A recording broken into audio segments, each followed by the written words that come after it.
Okay, so putting together a quick video on the front recovery points I have on my first gen Sequoia. This is an '04, and I have been asked a handful of times about how with the stock bumper I got recovery points on the front. And I put a lot of work and thought into this, so gonna break down a quick video of exactly how those are on there, how they work, what I use to put them on, and the recovery gear that I got specifically to go with those recovery points in order to make sure that they're going to work and be as effective as possible. Disclaimer, legal disclaimer, if you will.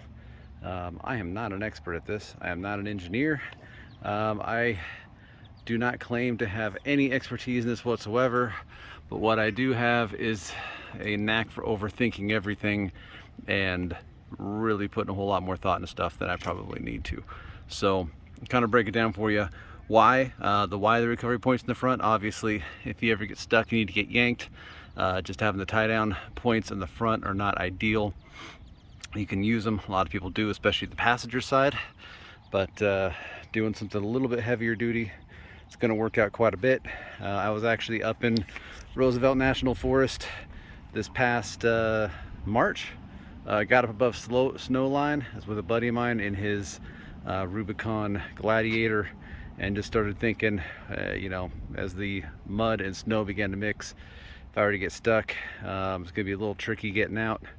I'm sure I could have done it, but started thinking recovery points would be smart. So put this together, and want to put together a quick video exactly how it works and what all this is. So in addition to the recovery points, the key here for me is using a bridle. One of the best things I can tell you is there's a video out there I would recommend. It's actually L2SFBC. It's Robert Pepper. I'll put a link in the video. Great video just explaining the bridle use in 4x4.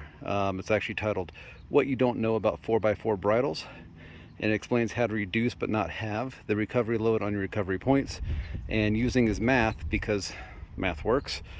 Sequoia's tie down points, they're 35 inches apart, which is 889 millimeters, and using a 20-foot bridle, which is that there, it should achieve a 17 degree to 18 degree angle, which is absolutely ideal for reducing the load on these points. The attachments I'll show you underneath here, they are actually rough country. And I will get in underneath and show you that a little bit better. That is a rough country attachment point for a 2007 to 2020 Tundra. Had to modify it a little bit to make it work, but as you can see, it takes a 3/4 inch shackle in there. It does use the existing bolt holes for the tie down points. I did use the OEM bolt that came with that, but much beefier. That is a heavy duty solid steel 6-pound recovery point. Those are rated at 30,000 pounds each, so I have one on either side. And then shackle wise, I have the D-Shackles on there. I usually use the black. I'm kind of more subtle. I'm not big into having the bright stuff showing on the truck, but as you're looking at those, the black ones are actually rated at 41,850 pounds, the orange 57,000 pounds. A bridle over here, that was $33 on Amazon, by the way, piece of cake. That's rated at 30,000 pounds, and it would be used in conjunction with this KINETIC rope, and that is from Rhino USA, rated at 34,000 pounds. So 1 inch by 30 foot. The actual rough country brackets, again, I'll show you the other side.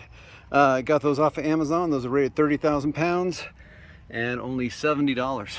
So not bad. I know some people say, well, hey, just get a bumper, throw a bumper on, get an off-road bumper, you get better clearance and everything else. I just don't want the weight.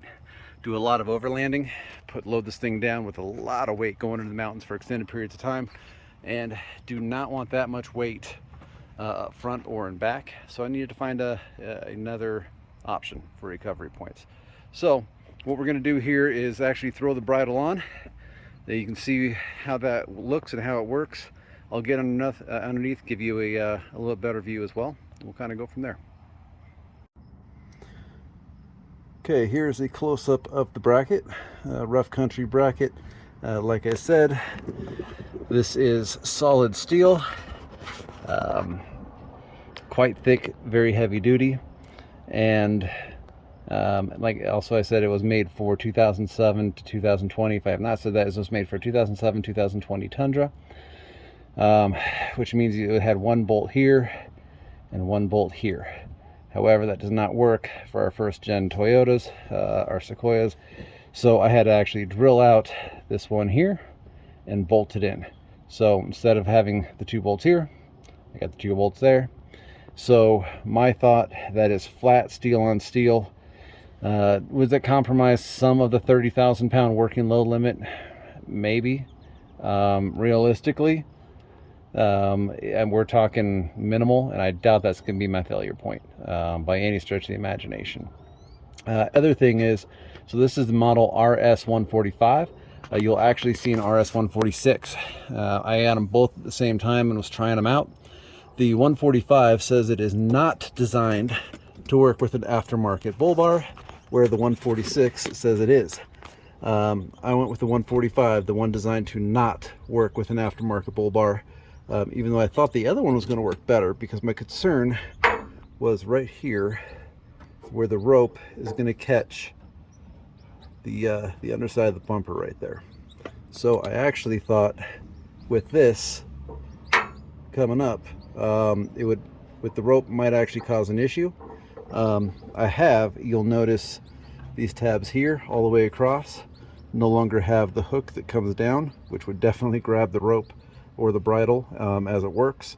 But the funny thing is with the lower bracket that's designed for the bull bar, the D-shackle actually goes straight up into your bumper and created a pinch point, and was actually worse. So RS45 straight, it doesn't have the drop down, works out quite well, and was just the better fit. So I'm going to throw the bridle on, show you guys what that looks like, and how basically we use this for recovery. Okay, so this is what she looks like with the bridle hooked up. Again, this is a 20-foot 3-inch bridle, 30,000 pound working load. Now normally I would have this rope, and the end of that right there would hook on where I have the soft shackle, but for the point of easy filming, because my cinematic talent is very low, I'm just going to use a soft shackle here and just kind of show you how this works. I mean, ultimately, again, like the video discusses, like I mentioned, that 20 degree is ideal. A little bit lower is even better.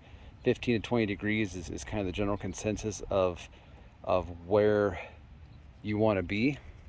So this is right about that 17 to 18 degree, and you can see as it moves, right? Obviously the further point is taking more of the stress, but you're still going to have the stress of the recovery displaced between the two. Not evenly, but it will get displaced.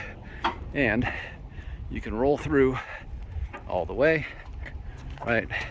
Not going to have any catching issues.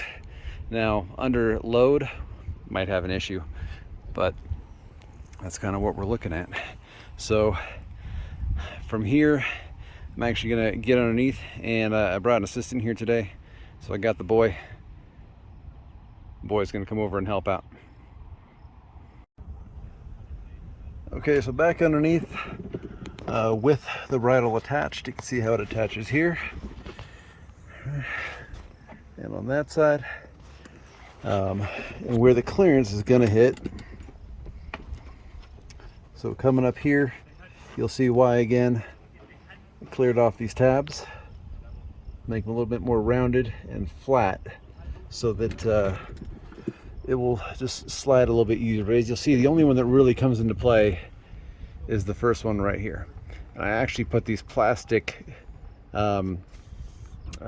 clips in here, right, instead of the screws, because if something's got to fail, I would rather it be this small cheap piece of plastic that I can replace than this part of my bumper. So that is why you'll see just the plastic clips all the way down, right? Built-in failure point to try and protect my car.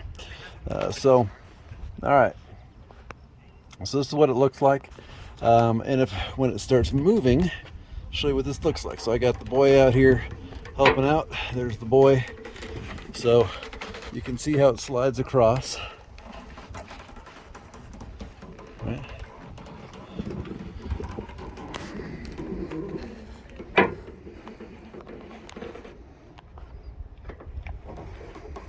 So everything works pretty well. Now, can it catch? Yes, it can catch. But this setup should be considerably better than the stock tie-down points, which are going to be up considerably higher, right? So they're not going to sit as low and not provide this to come way out. So you're actually going to have more rope on your bumper, which is going to cause a bigger issue. So again, got the plastic clips in there. So I got a failure point. Don't know if I'm ever even going to need these things.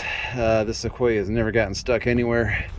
I've left Jeeps and Rubicons behind, but this is just something that I recommend, even if you just want the look. If you do want the flashy D-ring up front, hey, it works. But the rough country, it's the RS-145. The drilling out that hole took no time at all. Super simple installation, just used, again, the stock bolts to throw it in. Okay, so just to wrap up here, this is how she normally looks with the black D-Shackles up front. Down there, a little bit more subtle, just a personal taste. But if that's what you're after, is the look, it definitely works. You can actually see from the side with the bumper cut what it looks like underneath there, and I think it's actually a better look up against the skid plate. It's pretty clean from the side. So if that's the ultimate goal, this would definitely work. When it comes to the math behind it and the load ratings for recovery, like I said, each bracket's 30,000 pounds. Yes, I did modify it. I did add a hole up front, and you know, however much that's going to change the load rating there, I still don't think that is the weak point. The D-Shackles, 57,000 pounds and 41,000 pounds, not going to be the weak point. I mean, really, it is the Bridle, which is at 30,000 pounds. But again, that's a designed failure point, because if a Bridle fails, it has more than one thing attached to it, and it's going to ultimately slow down the rope along with the blanket on it. So don't think I'm ever going to need it. She's never gotten stuck, but I think as far as recoveries go, with a stock bumper, that's the best option I can come up with. So do yourselves a favor, don't get stuck. It's $33 for the Bridle. It was $70 for the brackets, and typically what, $35 for the D-rings. Kinetic rope is what sets you back, but that also takes the load off of those points.